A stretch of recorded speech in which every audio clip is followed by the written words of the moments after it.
বৌমা, তোমার তো নতুন বিয়ে হয়েছে। আমাদের গ্রামে কিন্তু একটা নিয়ম আছে, যাদের নতুন বিয়ে হয় তারা প্রত্যেকেই গ্রামবাসীদের কিছু কিছু খাবার দাবার রান্না করে খাওয়ায়। তাই তোমাকেও কালকে গ্রামবাসীদের জন্য রান্না বান্না করতে হবে। তুমি পারবে তো? দেখো, সকলের কাছে যেন আমার মান সম্মান থাকে। হ্যাঁ মা, নিশ্চয়ই পারবো। আপনি তো জানেন আমি রান্না করতে কেমন ভালোবাসি। তাছাড়া আমি খুব ভালো রান্নাও করতে পারি। গ্রামবাসীরা সবাই আমার হাতের রান্না একবার খেলে আর কিছুতেই ভুলতে পারবে না। এই বলে সম্প্রীতি রাত্রিবেলা থেকে রান্নাবান্নার জোগাড় করে। সম্প্রীতি সবার জন্য 5 রকম ভাজা মাছের মাথা দিয়ে মুগ ডাল, নবরত্ন কোরমা শাকের ঘন্ট, দই পটল কাতলা মাছের কালিয়া ভেটকি পাতুরি, চিকেন দো পেঁয়াজা মটন রেজালা বিরিয়ানি পায়েস চাটনি পাঁপড় ইত্যাদি অনেক রকম রান্নাবান্না করে। গ্রামের লোকেরা অত রকমের আয়োজন দেখে অবাক হয়ে যায়। বাবা, আমরা তো দেখছি কোনো বিয়ে বাড়িতে চলে এলাম। এত রান্না বান্না গ্রামের কেউ আগে কোনোদিনও করে খাওয়ায়নি। আমি প্রথম এত সুন্দর রান্না মুখে দিলাম। নতুন বৌমা, তোমার হাতে তো জাদু আছে। সেই 5 স্টার হোটেলে যেরকম রান্না বান্না হয়, মনে হচ্ছে তুমিও একদম সেরকম রান্না করেছো। এ তো কোনো সাধারণ রান্না নয়। আমাদের গ্রামের মধ্যে কেউ এত ভালো রান্না করতে পারে না। হ্যাঁ গো বৌমা, তুমি এত ভালো রান্না কোথা থেকে শিখলে? ওই আর কি, আসলে আমি রান্না করতে খুব ভালোবাসি।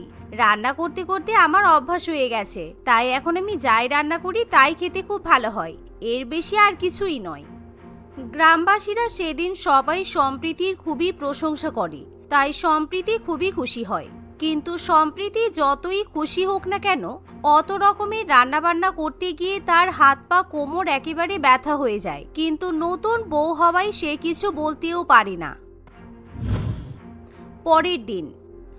বৌমা, কালকে তুমি যেই বিরিয়ানি রান্না করলে, আমার ওই বিরিয়ানিটা খুব পছন্দ হয়েছে। তুমি আজকেও আমার জন্য ওরকম করেই চিকেন বিরিয়ানি রান্না করে দাও।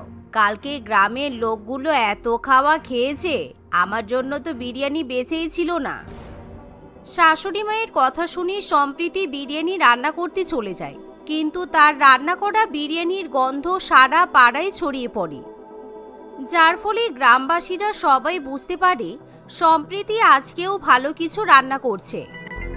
ওই দেখ রে, শিখাদের বাড়ি থেকে কি সুন্দর গন্ধ বেরোচ্ছে। তার মানে ওর বৌমা নিশ্চয়ই আজকেও ভালো কিছু রান্না বান্না করছে। তোর কি মনে হয়, আমাদের কি আজকেও ওর বাড়িতে যাওয়া উচিত?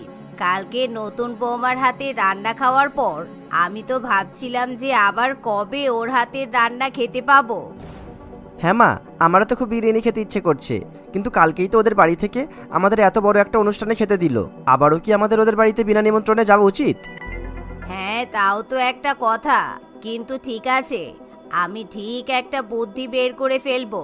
তুই চল তো আমার সঙ্গে। আমি শুনছিলাম আমাদের গ্রামবাসীদের নাকি নতুন বউয়ের রান্না এতই ভালো লেগেছে যে ওরা প্রায় দিনই নতুন বৌমার কাছে খেতে যাবে। ওরা যাওয়ার আগেই আমরা চলে যাই, চল। তখন দুপুরবেলা সম্প্রীতি সবে তার শ্বশুরবাড়ির লোকেদের জন্য বিরিয়ানি পরিবেশন করে। এমন সময় দরজায় নক পড়লে সম্প্রীতি দরজা খুলে লতা দেবী এবং তার পরিবারকে দেখতে পায়। তোমাদের বাড়িতে কারেন্ট আছে বৌমা? দেখো না, আমাদের বাড়ির কারেন্টটা চলে গেল। কি আর করব বলো তো, এই গরমে কারেন্ট ছাড়া কি আর থাকা যায়? আমার আবার হাই প্রেশার, তাই ভাবলাম তোমাদের বাড়িতে এসে একটু বসি। লতা দেবীর কথা শুনে সম্প্রীতির একটু সন্দেহ হলেও সে মুখে কিছু বলতে পারে না। অন্যদিকে লতা দেবী তার পরিবারকে নিয়ে বাড়ির মধ্যে প্রবেশ করে। তারা খাবার টেবিলের পাশে গিয়ে বসে পড়ে আর খাবারের দিকে তাকিয়ে তাকিয়ে দেখতে থাকে। লতা দেবীর পরিবারে একটা 5 বছরের ছোট বাচ্চাও ছিল। মা, ও মা, ওই দেখো বিরিয়ানি রাখা আছে। আমি ওই বিরিয়ানিটা খাবো। আমাকে একটু বিরিয়ানি দাও না। আমার কথা শুনছো? আমাকে একটু বিরিয়ানি দাও না।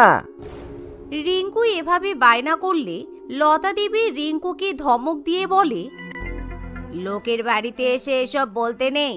দেখছিস না কতক্ষণ ধরে বসে আছি, কিন্তু একবারও তো খেতে বললো না। ওরা যখন দিতে চাইছে না তখন এভাবে কান্নাকাটি করার কি আছে এই বৈশাখ মাসের ভর দুপুরে? শিখা দেবী খুব ভালো মতোই তার প্রতিবেশীর ধান্দা বুঝতে পারে। তাই শিখা দেবী মনে মনে ভাবে, এখন যদি সে তাদের প্রতিবেশীর আপ্যায়ন না করে তাহলে পুরো গ্রামে শিখা দেবীর নামে খারাপ কথা উঠবে। তাই বাধ্য হয়ে শিখা দেবী বলে, না না, ও যখন বিরিয়ানি খেতে চাইছে তাহলে অবশ্যই আমাদের সঙ্গে বসে বিরিয়ানি খাবে। আসলে বৌমা এতখানি বিরিয়ানি একা একা আনতে পারছিল না। তোমরা বসো, আমি আর আমার বৌমা তোমাদের খেতে দিচ্ছি। এই বলে শিখা দেবী তখনই রান্নাঘর থেকে বিরিয়ানি এনে লতা দেবী ও তার পরিবারকে পরিবেশন করে, যা দেখে সম্প্রীতি মনে মনে ভীষণই রেগে যায়। কারণ গতকাল রান্নাবান্না করলেও সম্প্রীতি সেই রান্নার একটা কণাও মুখে দিতে পারেনি, কারণ তার জন্য কোনো খাবারই ছিল না। আজকে আবার তার শাশুড়িমা সমস্ত বিরিয়ানি প্রতিবেশীদের পরিবেশন করে দেয়। মা, আপনি এটা কি করলেন? আমি আপনাদের জন্য খাবার দাবার রান্না করেছিলাম। আপনি বিরিয়ানি, চিকেন চাপ, মোরগ পোলাও সমস্ত কিছুই তো ওদেরকে পরিবেশন করে দিলেন। এখন আমরা কি খাবো? আহ বৌমা, এখন চুপ করে থাকো। তুমি বুঝতে পারছো না আমরা গ্রামে থাকি? আমরা যদি ওদেরকে না খেতে দিই তাহলে আমাদের নামে চারিদিকে কুকথা বলে বেড়াবে। এই বলে শিখা দেবী সম্প্রীতিকে চুপ করিয়ে দেয়। কিন্তু সেদিন শিখা দেবী ও তার পরিবার দুপুরবেলা না খেয়েই থাকে। পরের দিন গ্রামবাসীদের মধ্যে বেশ কিছু লোক নিজেদের মধ্যে বলাবলি করে, এই শোন না, আগের দিন শিখার বৌমা রুই মাছের মাথা দিয়ে পালং শাকের ঘন্টটা খুব ভালো রান্না করেছিল। আমার তো আজকে ওরকমই ঘন্ট খেতে ইচ্ছে করছে। আজকে আমি বাজার থেকে ফ্রেশ পালং শাক কিনে নিয়ে এসেছি, ওর বৌমাকে দিয়ে রান্না করাবো। এই ভেবে আশা দেবী এবং মালতী দেবী আবার সম্প্রীতি শ্বশুর বাড়িতে যায়। তারা হাতে করে রান্নাবান্নার সমস্ত উপকরণগুলো নিয়ে যায়। এই নাও বৌমা, সব জিনিসপত্র দিয়ে গেলাম। আমাদের জন্য চিকেন চাপ, বিরিয়ানি, মটন কোরমা আর রুই মাছের মাথা দিয়ে পালং শাকের ঘন্ট, ফ্রুট চাটনি, পায়েস এগুলো রান্না করে দিও কেমন? আমরা দুপুরবেলা তোমার বাড়িতে খেতে আসবো। আজকে এতগুলো রান্না বান্না করতে হবে? কিন্তু মা তো বলেছে গ্রামবাসীরা কিছু খেতে চাইলেই তাদেরকে বানিয়ে দিতে, না হলে আবার আমাদের নামে নিন্দা করবে। এখন তো আর কিছু করারও নেই। এক কাজ করি, ওই যে ভালো ভালো রান্নাগুলো করব তার মধ্যে থেকে আমার শ্বশুরবাড়ির সবার জন্য খাবার তুলে রাখবো। তাহলে আমাকে আর আমার পরিবারের জন্য আলাদা করে রান্না করতে হবে না। সম্প্রীতি মনে মনে এমন ভাবলেও তার ভাবনায় কিছুক্ষণের মধ্যেই ছাই পড়ে যায়। কারণ মালতী দেবী এবং আশা দেবী নিজেদের পরিবার ও অতিথিদের নিয়ে এসে সমস্ত খাবার দাবার খেয়ে শেষ করে দেয়, যার ফলে আজকেও সম্প্রীতি এবং তার পরিবারের জন্য কোনো খাবারই বেঁচে থাকে না। পরের দিন আবার কয়েকজন গ্রামবাসী সম্প্রীতির কাছে আসে। বৌমা, তুমি নাকি শুনলাম সবাইকে রান্না বান্না করে দিচ্ছ। তাহলে এক কাজ করো, তুমি সেই দিন যা যা মেনু রান্না করেছিলে সব রান্না বান্না আমার জন্য করো। বেশি না, এই ধরো 25 জনের জন্য রান্না করবে। আমি তোমাকে একটু বাদেই রেশনগুলো দিয়ে যাচ্ছি। থাক মাসিমা, আমাকে রেশন দিতে হবে না। আসলে আমি আর কারোর জন্যই রান্না বান্না করছি না। নতুন বৌমাকে তো গ্রামবাসীদের জন্য একদিনই রান্না বান্না করতে হয়, এটাই নিয়ম ছিল, যেটা আমি অক্ষরে অক্ষরে পালন করেছি। আমার পক্ষে আর প্রত্যেকদিন আপনাদেরকে রান্না বান্না করে খাওয়ানো সম্ভব নয়। সম্প্রীতি এমন কথা বললে জুই দেবী মনে মনে খুবই রেগে যায়। সেই সাথে জুই দেবী সম্প্রীতির রান্নাঘরে উঁকি মেরে দেখে আজকের মেনুতে ইলিশ, কাতলা, ভেটকি, পমফ্রেট ইত্যাদি রকমের মাছ এবং মাটন আছে। বাহ, আজকে তো দেখছি শিখার বাড়িতে দারুণ দারুণ মেনু হয়েছে। শিখার বৌমা যা ভালো রান্না করে, আজকে তো গোটা পাড়ায় সুগন্ধে টেকাই যাবে না। প্রত্যেক দিনই তো দেখি কেউ না কেউ ফ্রিতে শিখার বাড়িতে খেতে আসে। আজকে আমিও বুদ্ধি করে শিখার বাড়ি থেকেই খেয়ে যাব। এই মনে করে জুই দেবী মাথায় একটা উইগ পরে নেয়, আর সে এমনভাবে শাড়ি পরে যে কেউ হুট করে দেখলে তাকে চিনতেই পারবে না। এভাবেই জুই দেবী অন্য বেশ ধারণ করে সম্প্রীতির বাড়িতে গিয়ে কড়া নাড়ে। ও আমার সোনা মা, কেমন আছিস? আয় আমার বুকে আয়। তোকে কতদিন বাদে দেখলাম রে। অনেক খুঁজে খুঁজে এই গরমের মধ্যে তোর বাড়িটা অবশেষে দেখতে পেলাম। তুই আমাকে চিনতে পারছিস? সেই 2 বছর বয়সে তোকে দেখেছিলাম। আমি তোর দূর সম্পর্কের পিসি রে। দূর সম্পর্কের পিসি? কিন্তু আমার তো কোনো পিসি নেই, তাছাড়া আমার পিসির এখানে আসারও কোনো সম্ভাবনা নেই। তবে আপনাকে দেখে আমার খুব চেনা চেনা লাগছে, মনে হচ্ছে আপনাকে যেন কোথাও দেখেছি। সে আর মনে হবে না? ওরে রক্তের টান কি আর ভোলা যায়? তুই তো আমার আপনজনা রে। চল দেখি তুই কেমন আছিস, তোর বাড়িটা কেমন, তোর শ্বশুর বাড়িটা কেমন হয়েছে, সেগুলো দেখতেই তো এখানে এসেছি। এই বলে জুঁই দেবী এবং তার সাথে বেশ কয়েকজন গ্রামবাসী বাড়ির মধ্যে ঢুকে পড়ে। সেই সময় যেহেতু শিখা দেবী বাড়িতে থাকে না, তাই আকাশও কাউকে দেখে চিনতে পারে না। সম্প্রীতি, তোমার পিসিমাই দুপুরবেলা আমাদের বাড়িতে এসেছে, ওনাদের কিছু খেতে দাও।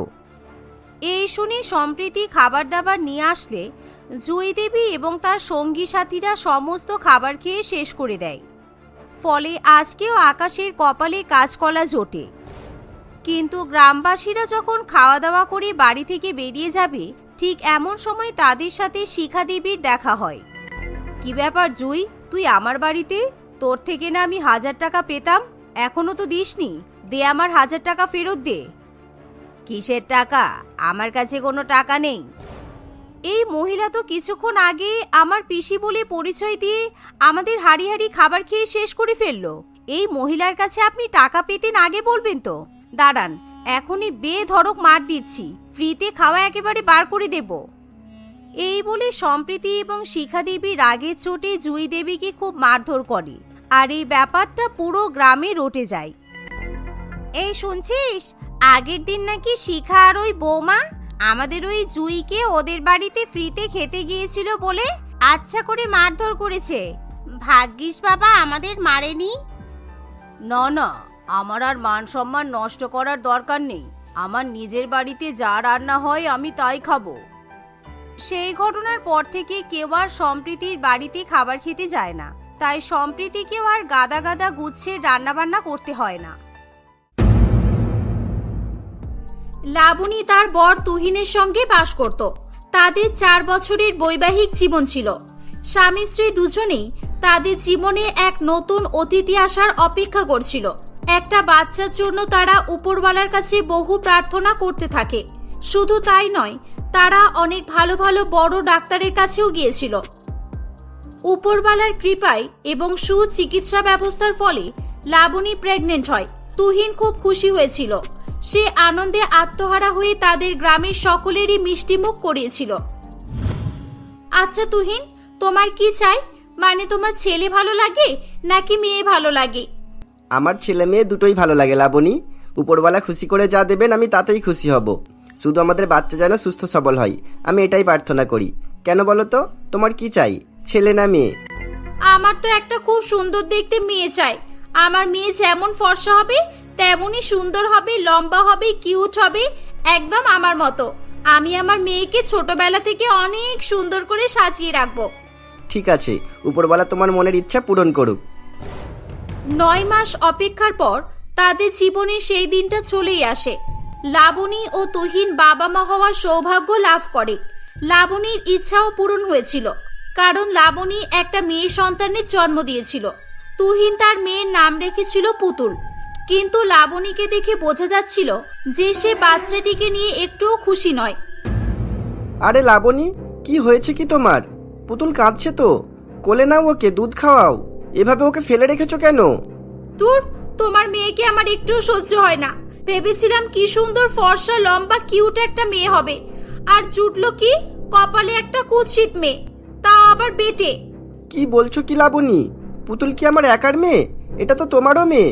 আর তাছাড়া গায়ের রংটা একটু চাপা আছে, তাতে কি সমস্যা? আমাদের মেয়ে তো খুব বেশি কালো হয়নি। আর এই যে তুমি সবসময় বেটে বেটে বলো কেন? এখন তো এ অনেক ছোট, তুমি এখন থেকেই বুঝে গেলে নাকি যে পুতুল বড় হয়ে বেটে হবে? হ্যাঁ, এই মেয়ে বেটে হবে, আমাকে অনেকজন বলেছে। দেখছো না তুমি এর হাতের আর পায়ের আঙুলগুলো কেমন বেটে বেটে দেখতে, একদম ছোট ছোট আঙুল। উফ লাবণী, তুমিও না, তোমার মাথাটা খারাপ হয়ে গেছে সত্যি। আরে এ লম্বা হয়ে বেটে হোক আর খাটো হোক, সে যাই হোক হবে ক্ষণে। পুতুল আমাদের মেয়ে, ও যেমনই হোক ওকে আমরা আগলে রাখবো। নিজেদের ছেলে মেয়েকে কেউ এমন অবহেলা করতে পারে না, বুঝলে? আর তাছাড়া উপরওয়ালার কাছে এত প্রার্থনা করার পর তো আমাদের ইচ্ছে পূরণ হয়েছে। তুমি এভাবে নিরাশ হলে হবে না। ঠিক আছে, দেখা যাক কি হয়। উপরওয়ালার কাছে আমি তো এখনো প্রার্থনা করছি আমার মেয়েটা যেন বড় হয়ে লম্বা আর সুন্দর হয়। দেখি উপরওয়ালা আমার কথা শোনে কিনা। লাবণী তার মেয়ে পুতুলকে একদমই সহ্য করতে পারত না। পুতুল খুবই ছোট ছিল, কিন্তু তার প্রতি তবুও তার মায়ের একটুও মায়া মমতা ভালোবাসা কিছুই ছিল না। আস্তে আস্তে পুতুলের বয়স বাড়তে থাকে। সময়ের সঙ্গে সঙ্গে পুতুলের বয়স বাড়লেও তার উচ্চতা বাড়ে না। তাই দেখে লাবণীর পুতুলের উপর আরো রাগ হয় এবং সে তাকে আরো অবহেলা করতে শুরু করে। শেষ পর্যন্ত লাবণী আরো একবার মা হবে বলে ঠিক করে। তুহিন, আমি আরো একবার মা হতে চাই। পুতুলকে আমার একটুও পছন্দ নয়, ওকে আমি সহ্য করতে পারি না। তুহিন, আমি আবার মা হব, আর দেখবে এবার আমার অনেক সুন্দর লম্বা একটা মেয়ে হবে। লাবণী, তুমি এরকম কেন করো? নিজের মেয়েকে পছন্দ হয়নি আবার অন্য মেয়ে চাই, এ আবার কিরকম কথা? উপরওয়ালার ইচ্ছা ছাড়া গাছের একটা পাতাও নড়ে না, এটা মাথায় রেখো। লাবণী জেদ করে দ্বিতীয়বারের জন্য প্রেগনেন্ট হয়। এবারে তার খুব সুন্দর ফর্সা একটি মেয়ে হয়। লাবণী প্রথমবার মেয়েটিকে কোলে নিয়েই তার হাত ও পায়ের আঙুলগুলো চেক করতে থাকে। এই তো তুহিন, দেখো এর হাত পায়ের আঙুল কত লম্বা লম্বা। আমার মেয়ে বড় হয়ে অনেক লম্বা হবে। আর দেখো এর গায়ের রঙও কত ফর্সা। দেখো দেখো, একদম পরীর মতো। তুমি তোমার বেটে মেয়ের নাম পুতুল রেখেছিলে, তাই তো? অরিজিনাল পুতুল তো আমার মেয়ে, এর নাম আমি রাখবো পরী। হ্যাঁ, আমার সুন্দর মেয়ের নাম আজ থেকে পরী। আস্তে আস্তে পুতুল ও পরী দুজনেই বড় হয়ে ওঠে। একদিকে পুতুল যেখানে তার মায়ের অবহেলা, লাঞ্ছনা ও বঞ্চনা সহ্য করে বড় হয়েছিল, ঠিক অপরদিকে পরী তার মায়ের ভালোবাসা, আদর ও যত্ন পেয়ে বড় হয়েছিল। বড় হয়ে পরী অনেক লম্বা হয়। পরীর হাইট ছিল 6 ফুট, তার মায়ের থেকেও সে লম্বা ছিল। আর অন্যদিকে পুতুলের হাইট ছিল টেনে টুনে মাত্র 4 ফুট। দুই মেয়ে বড় হওয়ার পর লাবণী তাদের মধ্যে আরো বেশি পরিমাণে ভেদাভেদ করতে শুরু করে। একদিন সকালবেলা পুতুল ঘুম থেকে উঠে পড়তে বসেছিল। এই যে, তুই সকালে উঠে পড়তে বসে গেলি কেন? ঘরের কাজগুলো কে করবে? তোর বাপ করবে নাকি? মা, আমার আজকে পরীক্ষা, তাই আমি একটু পড়ছি। আমাকে পড়াশোনা করতে দাও মা। উচ্চ মাধ্যমিকে পাশ করতে না পারলে আমি তো কলেজে ভর্তি হতেই পারবো না। আহারে, কত শখ! কলেজে ভর্তি হবে, পড়ালেখা করবে। কি হবে এসব করে? কি হবে? তোকে কেউ বিয়ে করবে না। হ্যাঁ, 20 বছর বয়স হয়ে গেল, এখনো সেই 8 বছরের বাচ্চাদের মতোই রয়ে গেলি। শুধু তোর বাবার জন্য তুই পার পেয়ে যাচ্ছিস, না হলে এতদিনে তোর মতো বেটে বামুন মেয়েকে আমি এই বাড়ি থেকে ঝেঁটিয়ে বিদায় করে দিতাম। হ্যাঁ। পুতুল তার মায়ের কথা শুনে কোনো কথার উত্তর না দিয়ে ছোটবেলা থেকে মুখ বুজে সবকিছু সহ্য করত। কি হলো কি? বললাম যা বাড়ির কাজ কর। আর আমার মেয়ে পরীক্ষা দিতে যাবে, ওর স্কুল ড্রেসটা আয়রন করে দে। যা যা যা, পড়ি উঠেই না হলে রাগ করবে। এভাবেই সময় কাটছিল। একদিন তুহিন অফিস থেকে বাড়ি ফিরে এসে বলে, কই পুতুল মা, কোথায়? কই ওকে ডাকো না, ও কি করছে? তোমার পুতুল মা মারা গেছে। কেন, সামনে তোমার পরি বসে আছে, টের পাচ্ছ না? বাবা, বেটে বেগুন রান্না করছে। ওই যে দেখো বাবা, বেটে বেগুন চলে এসেছে। পরি, ওটা তোমার দিদি হয়। নিজের দিদিকে এভাবে কেন অপমান করো তুমি? ও আমার দিদি? কি যে বলো না বাবা, ওকে দিদি বলে আমি নিজেকে অপমান করতে পারবো না। ওকে দেখে তো আমার হাঁটুর বয়সী বলে মনে হয়। ওর বরং আমাকে দিদি বলা উচিত। কি মা, তাই তো? হ্যাঁ, একদম যা বলেছিস। এই তো, এই জামাটা কি সুন্দর। এই দেখ পরি, এই গাউনটা তোর বাবা তোর জন্য এনেছে। এটা পরলে তোকে খুব সুন্দর দেখাবে। ওয়াও, এরকম লং গাউন পরতে আমার খুব ভালো লাগে। আহারে, বেচারি পুতুল এরকম ড্রেস কখনোই পরতে পারবে না। বাবা তাই তোর জন্য নিয়েও আসেনি। আচ্ছা বাবা, এর জন্য তো একটা বাচ্চাদের ফ্রক এনে দিতে পারতে। কি মা, ঠিক বললাম তো? আমি পুতুলের জন্য জামা আনবো না তা আবার হতে পারে নাকি? এই দেখো মা, এই স্কার্ট আর টপটা তোমার জন্য এনেছি। এটা একটা পুতুলকে পরানো ছিল বলে তোর জন্য নিয়ে এলাম। তোকে এটা পরলে একদম পুতুলের মতোই লাগবে। কই দেখি দেখি, এটা তো খুব সুন্দর স্কার্ট। ইস, তুমি এটা এর জন্য এনেছো? এটা পরলে তো তোমার পুতুলকে আর খুঁজেই পাবে না বাবা। ও তো পুরো ঢেকে যাবে। তখন একে আর পুতুল মনে হবে না, জোকার মনে হবে, জোকার। এটা আমাকে দাও, আমি এটা মিনি স্কার্ট হিসেবে পরবো। আমাকে দারুণ লাগবে। হ্যাঁ একদম ঠিক। যা তুই নিয়ে যা, দুটোই জামা তোর। লম্বা মেয়েদের গায়ে সবই মানায়। আর এই যে তুই, রান্না কদ্দূর হলো? যা শিগগিরই যা, আমার মেয়ের খাওয়ার সময় হয়ে গেছে। পুতুল মন খারাপ করে রান্নাঘরে চলে যায়। উচ্চ মাধ্যমিক পাশ করার পর তুহিন তার দুই মেয়েকে একই কলেজে ভর্তি করে। প্রথম দিন তুহিন তার দুই মেয়েকে একসঙ্গে কলেজে দিয়ে আসে। পুতুলের হাইট এতটাই শর্ট ছিল যে পরীর পাশে তাকে একদম বাচ্চা মেয়ের মতো মনে হচ্ছিল। এই যে তুমি কাকে নিয়ে এসেছো কলেজে? এখানে বাচ্চা এলাও নেই, শুনলে না? ওকে বাইরে রেখে ঢুকতে হবে। এই যে আমার অ্যাডমিট কার্ড। আমি এই কলেজের নতুন ছাত্রী। আমার হাইট শর্ট বলে আমাকে বাচ্চা বলে অপমান করার চেষ্টা করছেন, সেটা আমি ভালো করেই বুঝতে পারছি। এ বাবা, সে কি? আমি আসলে বুঝতে পারিনি। যাও যাও, ভেতরে যাও। পরি ও পুতুল একসঙ্গে কলেজের ভেতরে ঢুকে যায়। সবাই পরি ও পুতুলকে একসঙ্গে দেখে অবাক হয়। তাদের কলেজের একটি ছেলে পরিকে এসে বলে, এক্সকিউজ মি, তুমি কি ম্যারিড নাকি? What are you mad? আমি ম্যারিড হতে যাব কেন? আমি এই কলেজের ফার্স্ট ইয়ার স্টুডেন্ট। আজকে ফার্স্ট কলেজে এলাম। ও আচ্ছা, তোমার সঙ্গে এই বাচ্চা মেয়েকে দেখে আমি ভাবলাম তুমি হয়তো তোমার মেয়েকে নিয়ে ক্লাস করতে এসেছো। এমনিও তোমাকে দেখে আমার বয়স বেশি মনে হলো। Shut up! আমার বয়স অনেক কম, বুঝেছো? কেউ অনেক বেশি লম্বা মানে তার বয়স বেশি, এটা কিন্তু একদম ভুল ধারণা। এই তুই সরে যা আমার পাশ থেকে। আমার সাথে থাকবি না একদম। তোর জন্য সবাই আমাকে ইনসাল্ট করছে। যা যা বলছি, তুই একদম আমার ধারে পাশেও আসবি না বলে দিলাম। কলেজ ছুটির পর পুতুলকে একা ছেড়েই পরি বাড়ি চলে আসে। বাড়ি এসে তার মাকে সে কেঁদে কেঁদে বলে, মা জানো, ওই বেটে বেগুনের জন্য আজকে সারা কলেজের সবাই আমার খুব অপমান করেছে। আমি ওর সঙ্গে আর কলেজে যাব না। কালকে থেকে হয় ও কলেজে যাবে আর না হয় আমি যাব। তুই চিন্তা করিস না, কালকে থেকে আমি ওকে বাড়ির কাছে এমন ভাবে ফাঁসিয়ে রাখবো যে ও আর কোনোদিনই কলেজের গেটে পা দিতে পারবে না। লাবণী তার কথা মতো পুতুলকে বাড়ির কাছে ফাঁসিয়ে তার কলেজ যাওয়া বন্ধ করে দেয়। ওদিকে কলেজে গিয়ে পরি একটা হ্যান্ডসাম ছেলে মোহিতকে বয়ফ্রেন্ড করে। দিন রাত পরি মোহিতের সঙ্গে ফোনে কথা বলতো। লাবণী সব জেনেও কিছু বলতো না তাকে। একদিন লাবণী তার দুই মেয়ের সঙ্গে কোথাও একটা যাচ্ছিল। পরি রাস্তা দিয়ে হেঁটে হেঁটে যাওয়ার সময় মোহিতের সঙ্গে ফোনে কথা বলছিল। তাই লাবণী পরির হাত ধরে তাকে রাস্তা পারাপার করতে সাহায্য করছিল। কিন্তু হঠাৎই তাদের সামনে একটা চলমান গাড়ি চলে আসে।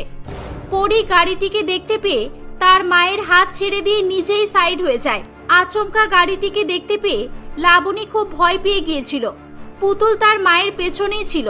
সে তাড়াতাড়ি করে তার মাকে ধাক্কা দিয়ে সরিয়ে দেয়, আর ওই গাড়িটি পুতুলকে ধাক্কা মেরে সেখান থেকে চলে যায়। পুতুল আহত হয়ে রাস্তার উপরে পড়ে থাকে। হে উপরওয়ালা, এ কি হয়ে গেল? পুতুল মা, এ তুই কি করলি? তুই আমার জন্য নিজেকে মৃত্যুর মুখে ঠেলে দিলি কেন মা? পরি তখনও ফোনে তার বয়ফ্রেন্ডের সঙ্গে গল্প করতেই ব্যস্ত ছিল। মোহিত, 1 মিনিট দাঁড়াও তো। আরে মা, তুমি কি ফিল্মি ড্রামা শুরু করেছো বলো তো? তুমি এই বেটে বেগুনের জন্য কাঁদছো? আরে ছাড়ো না, মরে পড়ে থাকো, তুমি মুক্তি পাবে। এমনিও এর কোনোদিনও বিয়ে হবে না, সারা জীবন তোমার ঘাড়ে বোঝা হয়ে থাকবে। তাই এখনই বোঝাটা কমিয়ে দাও। লাবণী রেগে গিয়ে পরির গালে একটা চড় মারে। লাবণী মনে মনে বুঝতে পারে যে তার ভুলের জন্যই পরি আজকে এতটা নিচে নেমেছে। বেটে ও লম্বার ভেদাভেদ করাটা লাবণী নিজেই পরিকে শিখিয়েছিল। লাবণী তার ভুলের জন্য আফসোস করতে থাকে। সে পুতুলকে হসপিটালে নিয়ে যায়। কয়েকদিনের মধ্যে পুতুল সুস্থ হয়ে উঠলে লাবণী পুতুলের কাছে ক্ষমা চায়।